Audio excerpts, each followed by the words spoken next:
everyone.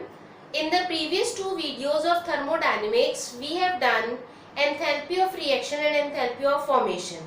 And also we have discussed some numericals based on them, that how to calculate enthalpy of reaction and how to calculate enthalpy of formation. Now we are going to do other types of enthalpies along with their application or usage in the numerical form. The next after enthalpy of formation is enthalpy of combustion. First of all, what combustion is? We know that combustion is burning of anything. और अगर कोई चीज जलती है तो उसके साथ energy change उसी के साथ accompanied होता है. So it is here only enthalpy change when one mole of a substance is completely burnt in air. Why in air? Because from air oxygen is supplied, which is a supporter of combustion, and hence it helps to burn completely the combustible substance. तो किसी चीज के पूरी तरह air में जल जाने से जितना एंथैल्पी चेंज होगा उसे हम क्या कहेंगे? Enthalpy of combustion. Now one more term is also associated with combustion which you are familiar with, that is calorific value. Calorific value is the amount of heat produced when 1 gram of substance is completely burnt. Calorific value क्या है? कितनी heat produce होगी जब 1 ग्राम substance पूरी तरह जल जाएगा. 1 ग्राम substance के पूरी तरह जलने पर कैलोरीज या जूल्स में कितनी एनर्जी लिबरेट हो रही है, that is it's calorific value. अब इसी के बेसिस पर हम किसी फ्यूल को आइडियल फ्यूल है या नहीं इस कैटेगरी में कैटेगराइज करेंगे. क्योंकि अगर कोई सब्सटेंस 1 ग्राम जलने पर ज्यादा एनर्जी रिलीज करेगा तो उसकी एफिशिएंसी हम कहेंगे कि वो फ्यूल ज्यादा एफिशिएंट है, मींस हम उसे आइडियल फ्यूल की कैटेगरी में कंसीडर करेंगे. और अगर 1 ग्राम जलने पर कम एनर्जी रिलीज होगी तो ऑब्वियसली हमें ज्यादा फ्यूल कंज्यूम करना पड़ेगा, means that is not an ideal fuel. वो हमें एनर्जी तो दे रहा है लेकिन हम उसे आइडियल नहीं कह सकते क्योंकि उसकी एफिशिएंसी, उसकी क्षमता कम है एनर्जी देने की. Now on the basis of this, numerical is based on it. The enthalpies of combustion of methane and ethane are this and this respectively, kilojoule पर मोल. अगर 1 मोल मीथेन जलती है तो इतनी एनर्जी रिलीज होती है, 1 मोल इथेन जलती है तो इतनी एनर्जी रिलीज होती है. What we have to find which of these have greater efficiency, मतलब किसकी काम करने की कैपेसिटी ज्यादा है. काम करने की कैपेसिटी मींस यहाँ किस चीज से रिलेटेड है? With the release of energy, means किसके जलने से ज्यादा एनर्जी रिलीज होगी अगर हम उनका 1 ग्राम जलाएं तो. यहां हमें किसकी वैल्यू गिवन है? 1 मोल की. Now for methane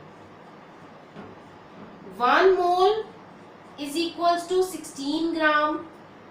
1 mole 16 gram के इक्वल है. इसका मतलब हम ये कह सकते हैं कि 1 मोल मीथेन के जलने पर इतनी एनर्जी रिलीज हो रही थी, मींस 16 ग्राम के जलने पर इतनी एनर्जी रिलीज हो रही थी. और अगर 16 ग्राम की कंबशन पर इतनी एनर्जी रिलीज हो रही है तो 1 ग्राम के जलने पर कितनी एनर्जी रिलीज होगी? If 16 gram methane is burned, energy released is equal to -890.3 kilojoule.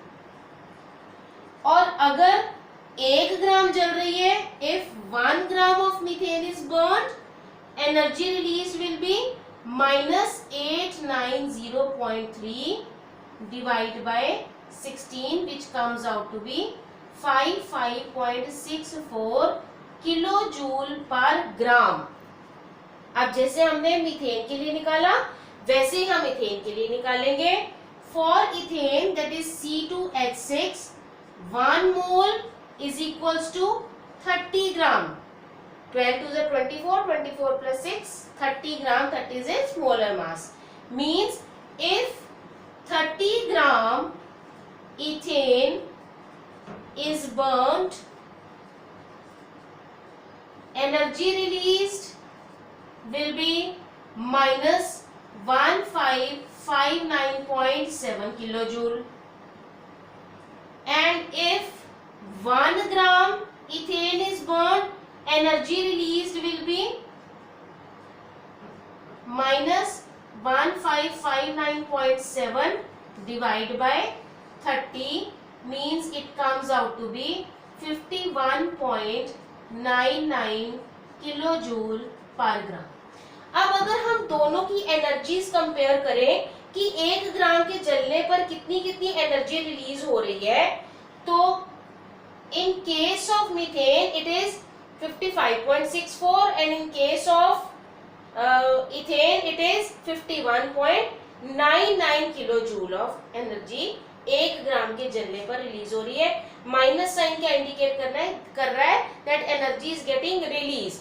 तो क्योंकि मीथेन के 1 ग्राम के जलने पर ज्यादा एनर्जी रिलीज हो रही है, हेंस द एफिशिएंसी पर gram of methane is more as compare to ethane. So in this way we can find कि किसकी एंथैल्पी, किसकी एफिशिएंसी ज्यादा है। और ऐसे ही अगर हमें 1 ग्राम के बेसिस पर दिया होता कि 1 ग्राम से इतनी एनर्जी रिलीज हो रही है, तो बताओ इसका एंथैल्पी ऑफ कंबशन क्या है, तो हम उसकी पर मोल निकाल देते तो हमें उस फ्यूल का एंथैल्पी ऑफ कंबशन मिल जाता। Now next is enthalpy of fusion. First of all what fusion is? Fusion is the change of state from solid to liquid. Solid का लिक्विड में कन्वर्ट होना, that is known as fusion. अब जब solid liquid में convert होगा तो obviously हम उसे हीट सप्लाई करेंगे या सॉलिड एटमॉस्फेयर से हीट एब्जॉर्ब करेगा। Means the changing of solid to liquid is accompanied with the energy change and we are supplying the energy, so enthalpy of fusion will be an endothermic process, means its value will be with the positive sign. Now enthalpy change when 1 mole of a solid substance is converted to liquid at its melting point is known as enthalpy of fusion, represented by the symbol delta HF. Now, a numerical based on it is when 1 gram of liquid naphthalene solidifies. अब question में हमें given है कि liquid naphthalene solidify हो रहा है, इसका मतलब फ्यूजन से ऑपोजिट प्रोसेस हमें यहाँ बताया गया है कि लिक्विड सॉलिडिफाई हो रहा है। हमने फ्यूजन में पढ़ा कि सॉलिड लिक्विड में कन्वर्ट हो रहा है, लेकिन यहाँ हमें क्वेश्चन में गिवन है कि लिक्विड सॉलिड में कन्वर्ट हो रहा है, इसका मतलब here solidification is taking place. कितने ग्राम की, कितने अमाउंट की? 1 ग्राम लिक्विड नेफ्थलीन सॉलिडिफाई हो रहा है और उसके सॉलिडिफाई होने पर इतना हीट चेंज हो रहा है, इतनी हीट इवॉल्व हो रही है, क्योंकि फ्यूजन के लिए सॉलिड टू लिक्विड जाने के लिए हमें हीट देनी थी, that was an endothermic process. लेकिन अगर लिक्विड से सॉलिड बनेगा तो उसमें से हीट इवॉल्व होगी, तभी particles they will come close to each other and liquid state will get converted to the solid state. Now it is given to us कि 1 ग्राम के सॉलिडिफाई होने पर 149 जूल ऑफ हीट रिलीज हो रही है। हमें क्या निकालना है? Enthalpy of fusion. और फ्यूजन क्या होता है? Change of state from solid to liquid. लेकिन यहाँ अभी पहले लिक्विड टू सॉलिड है और फ्यूजन हमें किसके लिए निकालना होगा? 1 मोल के लिए। अगर 1 मोल के लिए निकालना है तो इसका मतलब 1 मोल में कितने ग्राम है, पहले हम उसे कैलकुलेट करेंगे कि इसके 1 मोल सॉलिडिफाई होने पर कितनी एनर्जी रिलीज होती है। यहाँ तो 1 ग्राम से हमें बताई गई है कि 1 ग्राम सॉलिडिफाई हो तो इतनी एनर्जी रिलीज होती है। अगर 1 मोल सॉलिडिफाई हो तो कितनी एनर्जी रिलीज होगी? So molar masses of C10H8, 12 10s are 120 plus 8 that is 128 ग्राम। तो हम ये निकालेंगे कि 128 ग्राम के सॉलिडिफाई होने पर कितनी एनर्जी रिलीज होगी? 149 into 128 and the value comes out to be 19072 joule of heat is released अगर 1 मोल नेफ्थलीन सॉलिडिफाई होगा। अब क्योंकि ये सॉलिडिफिकेशन और fusion they are opposite to each other, so we can write it as delta HF is opposite of delta H solidification। ये तो हमारे पास क्या निकला था? डेल्टा H सॉलिडिफिकेशन, क्योंकि हम उसे सॉलिडिफाई कर रहे थे। लेकिन फ्यूजन में हम सॉलिड टू लिक्विड जा रहे हैं, तो ये इसका रिवर्स है, इसका ऑपोजिट है। इसका मतलब इसकी वैल्यू को अगर हम नेगेटिव कर दें, that will be the enthalpy of fusion. Means delta HF is equal to minus of -19072 joule, और it is equal to 19072 joule. What is it? It is enthalpy of fusion. और fusion क्या है? Change of state from solid to liquid, जिसमें हमें energy देनी पड़ती है और उसकी वैल्यू होनी भी पॉजिटिव चाहिए थी। So in this way we can find the enthalpy of fusion. पिछले एग्जांपल में जिसमें हमने एंथैल्पी ऑफ कंबशन किया था, उसमें हमें पर मोल की वैल्यू गिवन थी, एंथैल्पी ऑफ कंबशन गिवन था। हमने एफिशिएंसी निकालनी थी, तो वो हमने पर ग्राम के बेसिस पर निकाली।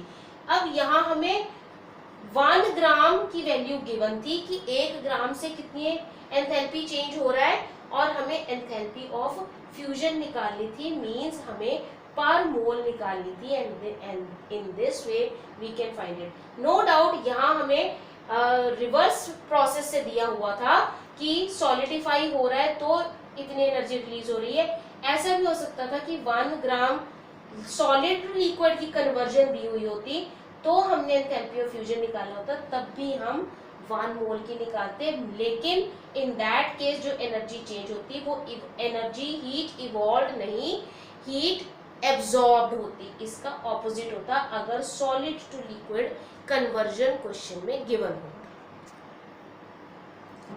Now like enthalpy of fusion, the next is enthalpy of vaporisation. जैसे फ्यूजन क्या था? Change of state from solid to liquid by absorption of heat. In the same way vaporisation is the change of state from liquid to vapours, and obviously it will also take place by the absorption of heat, means the reaction is endothermic and enthalpy change will take place. So for defining it, it is in the same way that enthalpy change when 1 mole of liquid substance is converted to vapors at its boiling point. क्योंकि अब यहाँ vapors बनने हैं तो उसका point भी boiling point होगा। यहाँ क्योंकि solid ने liquid में convert होना था तो that was at its melting point. Now a numerical based on it, calculate the enthalpy change when 2.38 gram of carbon monoxide vaporize at its normal boiling point, and enthalpy of vaporization is given to us, that is 6.04 kilojoule per mole। मतलब 1 मोल अगर carbon monoxide हो तो उसके लिए enthalpy of vaporisation की value क्या है? 6.04 kilojoule.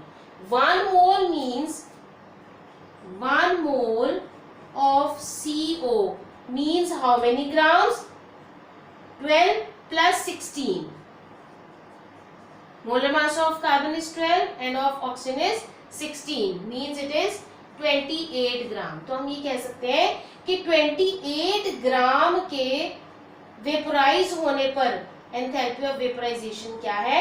6.04 kilojoule. हमें कितने ग्राम के लिए निकालनी है? अगर कार्बन मोनोक्साइड 2.38 ग्राम है। If carbon monoxide is 28 gram, then enthalpy of vaporization is 6.04 kilojoule। और अगर कार्बन मोनोक्साइड 2.38 ग्राम है, then enthalpy of vaporization will be equal to 6.04 upon 28 into 2.38, and it comes out to be 0.5134 kilojoule or 513.4 joule of energy is enthalpy change will take place when this much gram of carbon monoxide is vaporized। जब इतने gram carbon monoxide vaporise हो जाएगी। अब हमने enthalpy of combustion में हमें 1 मोल means की enthalpy of combustion given थी, हमने उससे 1 ग्राम निकाली। एंथैल्पी ऑफ फ्यूजन में हमें जो हमने न्यूमेरिकल किया उसमें हमें 1 ग्राम की वैल्यू गिवन थी, हमने 1 मोल की निकाली। यहाँ हमें 1 मोल की वैल्यू गिवन थी और हमने एक स्पेसिफाइड अमाउंट के लिए निकाली। तो इस तरह से बाकियों में भी हमें अलग अलग अमाउंट से भी गिवन हो सकती है। तो अगर हमें एक मोल के अकॉर्डिंग एंथैल्पी चेंज पता है तो जितने अमाउंट के लिए हमें पूछी गई है तो हम उसके अकॉर्डिंग भी उसे कैलकुलेट कर सकते हैं। और जैसे एंथैल्पी ऑफ वेपराइजेशन है, इसी तरह हमें स्टेट चेंज के लिए हमने क्या किया है कि solid can change to liquid, liquid can change to vapours. In this way, solid can also be changed to vapors. Directly from solid to vapors can also be the conversion can take place, and that is known as sublimation. And in that case, the enthalpy change will be enthalpy of sublimation, and we can find it in the same way as we have calculated for the other enthalpies. Thank you.